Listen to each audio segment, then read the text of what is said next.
Welcome to Season 2 of the Let's Talk podcast hosted by WellHouse Church, where we talk about what it's like to be a Christian Monday through Saturday, to be a person of faith in a culture against faith. So let's talk about the injustice in the Southern Baptist Convention. Damn, we just went right for it. Yeah, let's do it. Little backstory before we jump into this. The Southern Baptist Convention is the denomination of mine and Clayton's childhood. We were in Southern Baptist churches Most of our lives. Most of my life at this point. I mean, you're 6 years older than me, but most of my life. I don't think I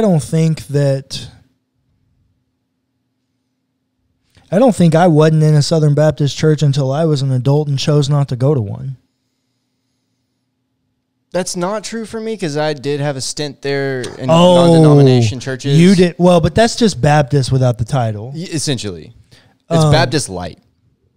No, it's not Baptist Light. It's Baptist without the title. It is literally just Baptist crap over again in everything except the lack of cooperation with other Baptists. Yeah, it's kind of true.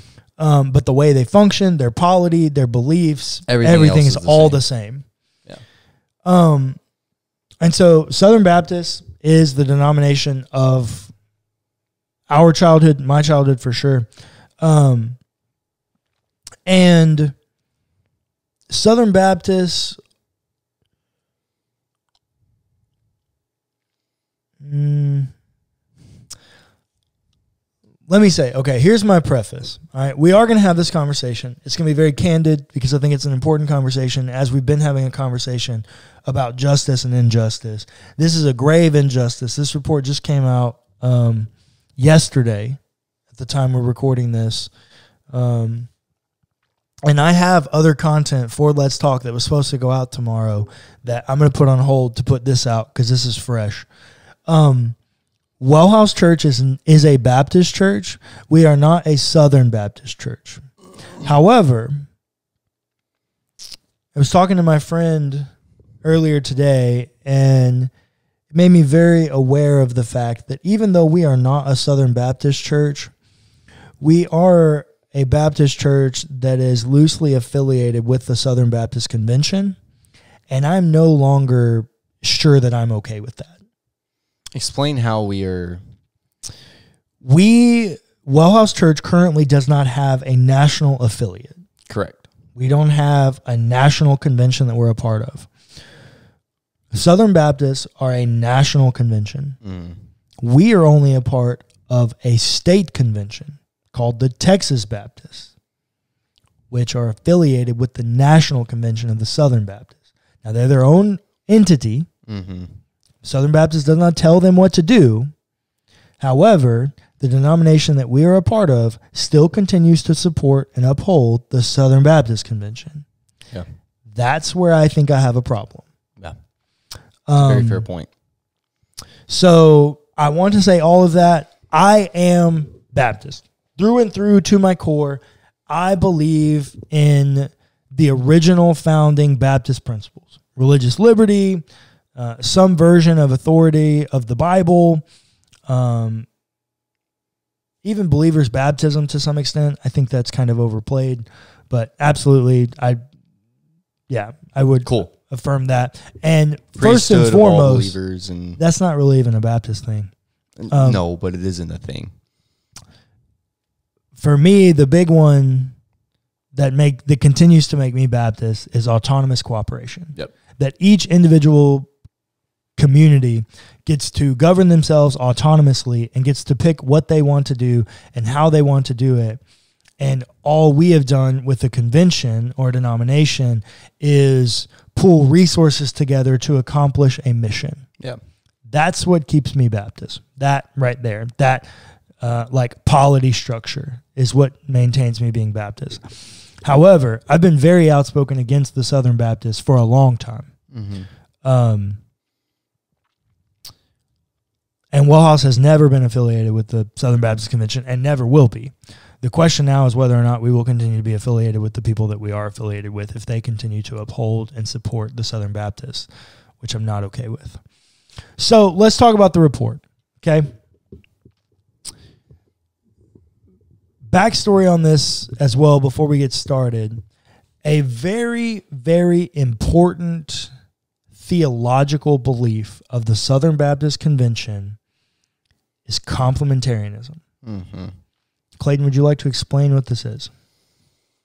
Complementarianism is the idea that women complement men. And what does that mean? That they are lesser than men, essentially, is what that's trying to communicate. Because subpar humans. They are just not up to the same standard as men in some way, shape, or form. And what does that mean in practice, that they're not up to the same standard? It means that they are treated lesser than. It means that they become means to ends. No, you're making inferences. What does it mean theologically? Okay. There's only one thing it means theologically. Then do you want to say what it means theologically? Because I'm thinking about it from a social aspect. The only thing it means theologically is that women cannot preach or hold the office of pastor or deacon, which is stupid. There are some Baptist churches that ordain deacons or deaconesses, women deacons, which is even recorded in the Bible. So theologically, complementarianism, all it means is that women complement men and that men have the supreme role. They're the head of the house. They're the head of the church. They're the head of everything. It's the patriarchy 2.0. And women cannot preach or have authority over a man. They cannot hold an office of a church. That's complementarianism. Now, the way in which that belief, and that belief is proof texted through the Bible, and yes, I said proof texted intentionally because it is cherry picking verses. It's proof texted through the Bible, and the fallout from that is, now I'll pick up. Go ahead. Now women become a means to an end. Correct. And whatever way that is, whether that means taking care of the kids in the house while the men work and do the, quote, important things, or being objects of orgasms, whatever you want to look at from the toxic masculine view of women. That is the fallout of complementarianism. Well, it's also more than that. And you're right, but the way in which you get there is that Southern Baptists love to quote this verse in the Timothy epistle that the author says, "For I do not permit a woman to speak or have authority over a man." Yep. First rule or step in oppression of any people is to take away their voice. Right. Yesterday, a report from the Southern Baptist Convention came out. An independent investigation found that from 2000 to 2021, 20-year investigation, the Southern Baptists had a list, Clayton, a list of 700 ministers who had been accused or alleged sexual abuse or misconduct. And they did nothing. Yep. And then when women reached out to them, Jennifer Lyell, the main woman that gave voice to this issue, they silenced her. They took away her voice, even to the point that because she worked for Lifeway, which is an arm of the Southern Baptist Convention. Mm-hmm. So when she was working with them to craft the language for the report of all of this, because her abuser was for more than a decade, and he was a professor of, yes, the Southern Baptist Theological Seminary. His name is David Sills. He's a professor of missions and pastoral theology. He absolutely abused that girl. Absolutely. And when the story got published in the Baptist press twisted that story in a way that made it look like a mutual, consensual, inappropriate relationship. And it was not that. There was threats of violence, absolute coercion. Yeah, it's abuse. Some might call it rape. Yeah. I might call it rape. Probably should call it rape. Men of power covering up, hiding things that they had done. Paul Pressler and Paige Patterson are two prominent Baptist names if you've been around Baptist life for very long. They single-handedly started the fundamentalist controversy in New Orleans, Louisiana, in a little famous cafe called Cafe Du Monde. It's a very famous story. Most Baptist historians will pride this story. I can't tell you how many times I've heard this lore. They're sitting in Cafe Du Monde in New Orleans, and they decide that Paige Patterson, who ends up, or at that time, maybe he was or was fixing to become president of the Southern Baptist Convention, and Paul Pressler, who eventually becomes vice president of the executive committee of the Southern Baptist Convention, and is a judge here in Houston. Paul Pressler and Paige Patterson decide that the liberals are taking over the Baptist world. The seminaries are too liberal. Nobody believes in the Bible anymore. So we've got to shut this down. And so, no lie, Clayton, no lie, Paige Patterson and Paul Pressler went on a bona fide witch hunt and had any professor at any Baptist or Baptist-related institution fired if they could not affirm inerrancy. It's called the fundamentalist controversy. Paige Patterson, Paul Pressler, very close, very influential names for a very long time. The report names them by name, number one, as two people who refused to cooperate with the investigation. They refused interviews. They refused to provide anything. Paige Patterson's response was, well, you can just have all of my papers that are in the Southern Baptist Theological Library, and those should answer any questions you would have that I would answer. But my attorney has to be present when you go, and he has to sign off on anything you take. Paige Patterson had over 500 presidential papers recorded in the library. The investigation was able to get 2 pages, not papers, 2 pages from papers. Over 500 papers, and they got 2 pages. If you didn't know, Paige Patterson was recently fired from Southwestern Baptist Theological Seminary because he used intimidation tactics to keep 2 women from reporting their rapes against people connected to the seminary. Let's go, Title IX. So that's Paige Patterson. There's your poster boy, Southern Baptist Convention. And Paul Pressler, who currently has multiple civil suits against him for inappropriate contact with adolescent boys. Now remember, Southern Baptists are also the people that hate gay people. Mm-hmm. Cool. Got it. You tracking on the backstory here? Yeah. Okay. Nashville Convention. Sexual allegations through the roof. Something has to be done. Whatever. Finally get it hired and a team to investigate the claims. Okay? 5 terabytes of digital evidence that they have to sift through. 5 terabytes. Conducted over 330 in-person interviews. Okay?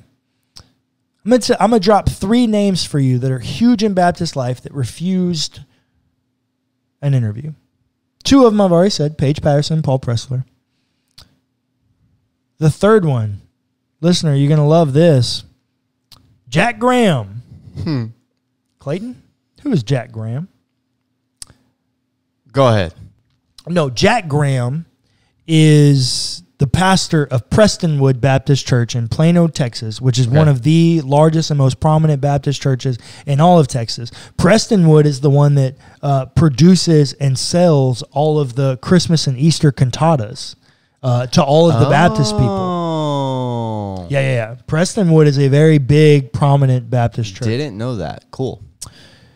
Jack Graham met a guy from a small town Baptist church in Mississippi, poached him away from that church and hired him to be the music pastor at Prestonwood. A few years later, Jack Graham made that man sign an NDA and gave him a very fat severance check to be quiet and go away quietly because, you named it, he was a sexual predator in Mississippi and brought that crap over to Prestonwood, and they covered it all up. It's all in the report. This report's 280 pages, almost 300 pages, 280, 288. In full honesty, I've not finished all of it. I have about 40 pages of their recommendations left. But remember how I was talking about the first step in oppression of a people is to take away their voice? Mm-hmm. The number one recommendation that this private independent investigative firm found, their number one recommendation to the executive committee of the Southern Baptist Convention was to stop using NDAs and severances in order to silence victims unless they asked for it. Clayton, 700 men on this list. Abusers, predators. Oh, and might I mind you, there's no crossover between this list and the list that the Houston Chronicle put out a few years ago. Yeah. The 1,400 of them in total that we found now. Yeah. Give or take maybe a little bit of crossover on a little bit of the list, but roughly about 1,400. Roughly about 1,400 of these abusers. And all of it in the report, continually, time and time again, the general counsel of the executive committee, so a lawyer, drove this train, manipulated language, twisted things, made sure people didn't get responses when they probably deserved one, swept things under the rug. Every time, because they got emails, every claim that they make in this investigative report is substantiated by evidence. There's no question.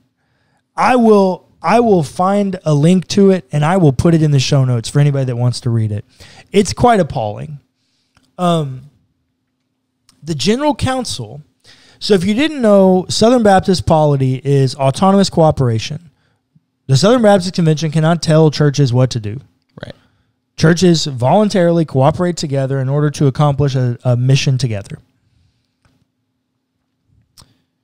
Except they frequently disfellowship from people for LGBTQ inclusion. Mm-hmm. So they have ways to tell people what they can and cannot do. Yeah.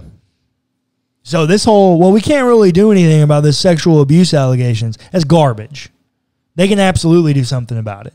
They do it about anything else. If you don't believe in the Bible, if you don't believe in, inerrancy, if you're affirming of LGBTQ, if you're a black pastor and you speak out against the racism issues, they disfellowship with all those people. Yeah. Oh, but we can't disfellowship with sexual abusers because those are our friends. That's Paige Patterson. That's Paul Pressler. That's Jack Graham. It's powerful white people. That's powerful white men that have the big donor base. Mm-hmm. The general counsel, every time he responded to an email, almost every time, I don't want to use all inclusives, almost every time he responded to an email, it was always about the donor base, the cooperative program, and the money that they might lose, or the liability that would come on the Southern Baptist Convention. Had no regard for victims, had no regard for the unethical behavior, had no regard for anything other than protecting the institution of power that made him powerful. That's injustice. That's the injustice that we're talking about that the prophets have a problem with. And you know what? These are the people that are controlling lots of the Christian media in America. Oh, no. These are the people that control almost all of Christian media in America. Do not forget that Lifeway Publishing House is single-handedly the largest Christian publishing house in the world. Fair enough.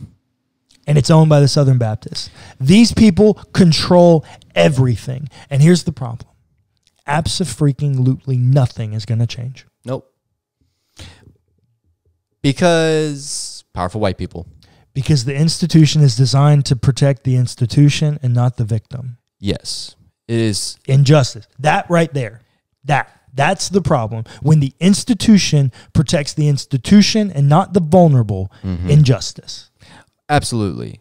When you create space for and start sweeping oppression under the rug, you immediately become against the message of Jesus. Yes. If we believe that the message of Jesus is one of liberation, then silencing people is never the answer. Nope. And Russell Moore, golly, I do not have enough time. We'll do a couple weeks on this. Yeah, we're going to cut it here. I'm going to say we'll pick up with Russell Moore next week. But Russell Moore probably is the one that set most of this in motion. He is now left. The Southern Baptist Convention is no longer. In the last Southern Baptist Convention that he went to, he records in his own blog on Christianity Today. He works for Christianity Today now. He records on his own blog about the SBC findings. The last time he went to a Southern Baptist Convention meeting, his wife looked at him and said, "I love you.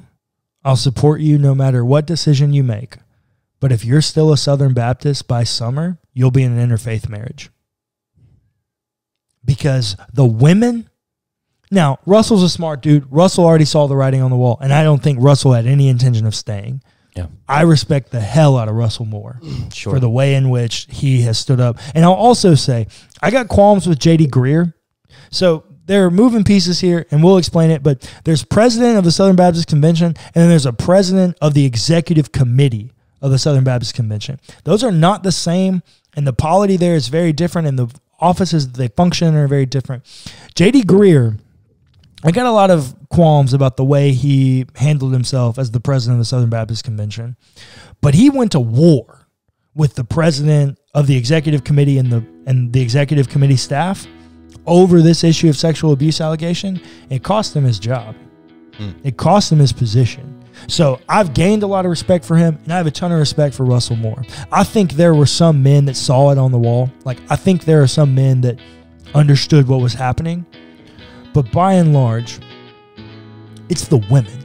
Yeah. The women are the one that go, well, and now they got ammunition. Right. Don't forget that the Beth Moore stuff didn't even happen a year ago. Yeah. This is far from over. Thanks for listening to the Let's Talk podcast hosted by WellHouse Church. Be sure to give us a rating and a review if you enjoyed the episode. It's free and it helps us immensely. Also, feel free to check out our other podcasts.